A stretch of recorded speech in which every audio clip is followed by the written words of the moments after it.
सह्याद्रीच्या छातीमधली धगधगणारा धावा होता. सह्याद्रीच्या छातीमधली धगधगणारा धावा होता. स्वराज्याचा रक्षक शंभू, स्वराज्याचा रक्षक शंभू. वाघाचा तो छावा होता, वाघाचा तो छावा होता. हिंदवी स्वराज्याचे स्वप्न ज्यांनी पाहिले त्या माँसाहेब जिजाऊ, हे स्वप्न ज्यांनी सत्यात उतरविले ते राजाधिराज छत्रपती शिवाजी महाराज. हे स्वधर्म, हे स्वराज्य, स्वधर्म आणि स्वाभिमान टिकविण्यासाठी ज्यांनी बलिदान दिले ते छत्रपती संभाजी महाराज यांना त्रिवार मानाचा मुजरा, मानाचा मुजरा. नमस्कार, मी प्रकृती प्रिया सचिन अडोकर. छत्रपती संभाजी महाराज यांच्याविषयी आपल्या समोर दोन शब्द सादर करते. 14 मे 1657 साली छत्रपती संभाजी महाराज जन्मले. स्वराज्याचे धाकटे धनी जन्मले. बालपणी आईच्या मृत्यूमुळे छत्रपती संभाजी महाराज माँ जिजाऊंच्या सानिध्यात वाढले. ते अतिशय देखणे, शूर आणि विद्याविशारद होते. वयाच्या अवघ्या 9व्या वर्षी आग्र्यातून यशस्वी सुटका करून आलेले. वयाच्या अवघ्या 14व्या वर्षी संस्कृत भाषेतून बुद्धभूषण राजनीती हा ग्रंथ लिहिणारे आणि वयाच्या अवघ्या 24व्या वर्षी शिवरायांच्या गादीवर बसलेले छत्रपती संभाजी महाराजांची महती काय सांगावी. छत्रपती संभाजी महाराज एक व्यक्तिमत्व, एक अद्भुत व्यक्तिमत्व. छत्रपती शिवरायांचा छावा, माँ जिजाऊंच्या काळजाचा तुकडा असलेल्या छत्रपती संभाजी महाराजांच्या नशिबी मात्र उभे आयुष्य संघर्ष झाला.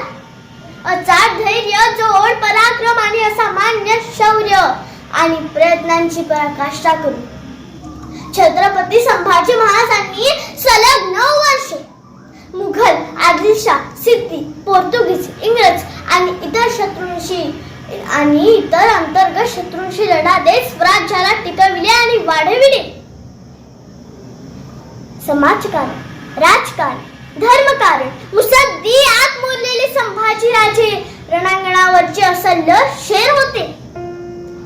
ज्यास कवेत घेताना खुद्द मृत्यूही ओशाळला, ज्यास कवेत घेताना खुद्द मृत्यूही ओशाळला. नियतीचे डोळे पाणवले आणि अवघा स्वराज्य हळला, स्वराज्य हळला. अशा छत्रपती संभाजी महाराजांनी स्वतः मरणांतिक यातना सहन करून स्वराज्याला जीवनदान दिले. रक्त सुद्धा रडलं होतं माझा राजा गेल्यावर, रक्त सुद्धा रडलं होतं माझा राजा गेल्यावर. थकला नाही कधीच तो अनेक युद्ध केल्यावर, अनेक युद्ध केल्यावर.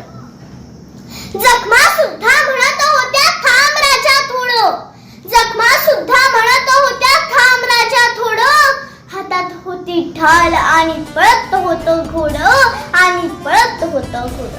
अरे छत्रपती शिवरायांचं नाव घेऊन एकदा डोळे झाक आणि मागात आलेली संकट कापून टाक, कापून टाक.